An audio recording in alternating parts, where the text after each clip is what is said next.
आदाब नाजरीन, माय भारत की इस उर्दू नशरियात में मैं मेहंदी हसन आप सबका खैर मकदम करता हूँ। पिछले कुछ समय से लगातार जैसा कि आप देख रहे हैं और सुन भी रहे हैं कि जो वक्फ बोर्ड के पहले चेयरमैन रहे हैं वसीम रिजवी 2007 से 2021 तक, उनके लगातार इस तरीके के बयान आते रहे हैं जो सुर्खियाँ बटोर रहे हैं। उनके बारे में बात करने के लिए हमारे साथ मौजूद हैं इस वक्त करबला ताल कटोरा के मुतवल्ली सैयद फैज़ी साहब। उनसे बात करते हैं और जानते हैं कि क्या है ये पूरा मामला और क्यों आखिर ऐसा हो रहा है कि वसीम रिजवी ने जब अपना मज़हब बदल लिया है तो आज भी वो मुतवल्ली बने हुए हैं वक्फ बोर्ड के। फैज़ी साहब, सबसे पहले आपको शुक्रिया कहूँगा, आपने अपना कीमती वक्त निकाला हमारे लिए। आप ये बताइए, ये कल एक बयान आया था जैदी साहब का जो वक्फ बोर्ड के अभी चेयरमैन बने हैं कि वसीम रिजवी लखनऊ वापस आए और उन्होंने उसके बाद अपना कार्यभार जहाँ के वो मुतवल्ली हैं संभाल लिया है। तो ऐसा क्यों हो रहा है कि मज़हब बदलने के बाद भी वो वक्फ बोर्ड में बने हुए हैं? देखिए, उन्हीं ने तो अपना मज़हब ही चेंज कर लिया है जी। और उनको खुद नहीं जाना चाहिए था। ये करबला मलका जहाँ के मुतवल्ली हैं, वहाँ पे हम जॉइंट मुतवल्ली हैं। और उन्हीं ने जब वहाँ पे पहुँच के बैठे ऑफिस में, हम वहाँ पे नहीं थे, हमारे पास लोगों ने बताया कि ये वहाँ पे पहुँचे हैं। तो पहुँच के जब ये बैठे हुए थे तो लोगों ने इनके जाने के बाद विरोध शुरू कर दिया कि जब ये शिया नहीं रहे हैं तो यहाँ के क्यों बैठे हैं ऑफिस में। आप वहाँ के नायब मुतवल्ली हैं, तो वहाँ पर एक नोटिस भी चस्पा किया है इन्होंने जाके कि मैं फ़लाँ नाम मेरा वसीम रिजवी, उपनाम जितेंद्र नारायण त्यागी, और कोई भी मेरी बिना इजाज़त के यहाँ की प्रॉपर्टी को टेक ओवर करने की कोशिश ना करे। इसके बारे में क्या कहना है आपका? देखिए, वहाँ पे वो मुतवल्ली हैं, मेन मुतवल्ली हैं, हम तो नया मुतवल्ली हैं। हमको कोई बोर्ड ने, हमने बोर्ड को लेटर भी लिख के दिया इनकी सदस्यता निरस्त करने के लिए, जहाँ जहाँ मुतवल्ली पद है वो भी निरस्त करने के लिए एक चेयरमैन साहब को भेजा है लेटर। अब उनके पास अभी पहुँचा नहीं है, मगर अभी हम उनको मेल भी कर देंगे। वहाँ पे ये बात है कि जैसे अब मेन मुतवल्ली तो वही है, हम तो नया मुतवल्ली हैं, हमारी कोई पावर ही नहीं है कि हम उनको जाके उनके नाम कोई एफआईआर करें या कुछ करें, क्योंकि मुतवल्ली अभी एज ए मुतवल्ली वो हैं वहाँ पे, उनको हटाया नहीं गया है।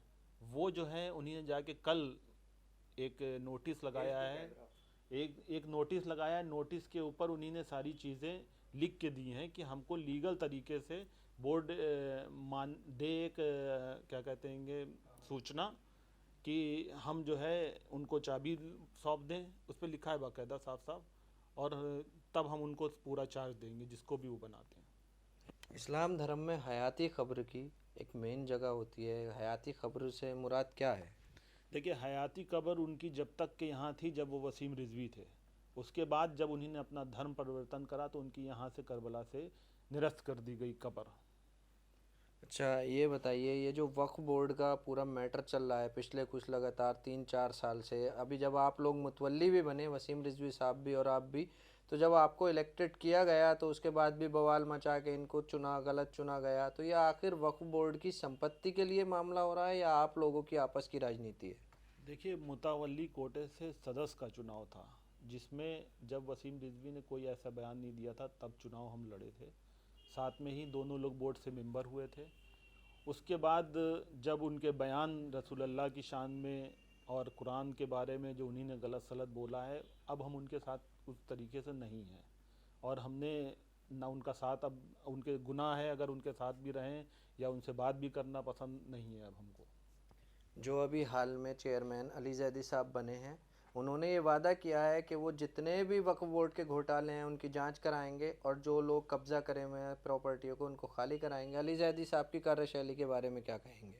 देखिए, अली जैदी साहब अभी तलक के तो उनको पूरा पहली मीटिंग होती है बोर्ड की जो 14 को है, तभी सारे पावर दिए जाएंगे। सब मेंबर अगर बैठेंगे, कोरम पूरा हो रहा है, उस हिसाब से वो उस पर नज़र डालेंगे कि इस मुतवल्ली को कहाँ से हटाना है, कहाँ से रखना है।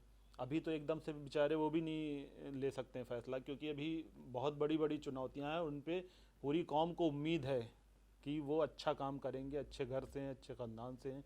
अब जैसे सामने अजीमुल्ला खां है, इसकी प्रॉपर्टी बहुत अरबों रुपए की है, जिस पे 10-10 हज़ार स्क्वायर फीट पे सब लोग कब्जा करे बैठे हैं।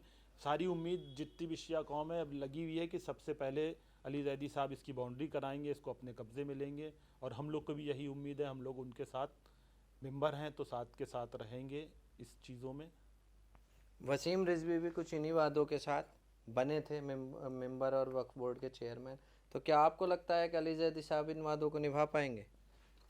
देखिए, अली जैदी साहब निभाने के लिए पढ़े लिखे भी हैं और कायदे के हैं। अब निभाना तो चाहिए ही उनको। अभी अगर निभाएंगे नहीं तो जो कौम पूरी उन पे डिपेंड है। और सरकार ने भी, हम लोग भाजपा ही के हैं, सरकार है माननीय योगी जी की, उन्हीं ने उनको बनाया है, किसी तरह से बना के उनको लाए हैं। इसीलिए लाए हैं कि अच्छा काम हो, क्योंकि भारतीय जनता पार्टी का सरकार है और हम तो सक्रिय सदस्य भी हैं भाजपा के। तो अच्छा काम करेंगे वो भी। अगर नहीं अच्छा काम करेंगे तो सरकार तो है ही है। तो ये थे हमारे साथ वक्फ बोर्ड के मेंबर और करबला शाखा ताल कटोरा के मुतवल्ली सैयद फैज़ी, जिनका कहना था कि वसीम रिजवी, जब तक वसीम रिजवी थे तब तक वो वक्फ बोर्ड के मेंबर थे, लेकिन जब अब उन्होंने मज़हब बदल लिया है तो उनका मुतवल्ली बने रहने का अब वो कोई हक़ नहीं रखते हैं। कैमरा पर्सन संतोष कुमार के साथ मैं मेहंदी हसन, माय भारत न्यूज़, लखनऊ।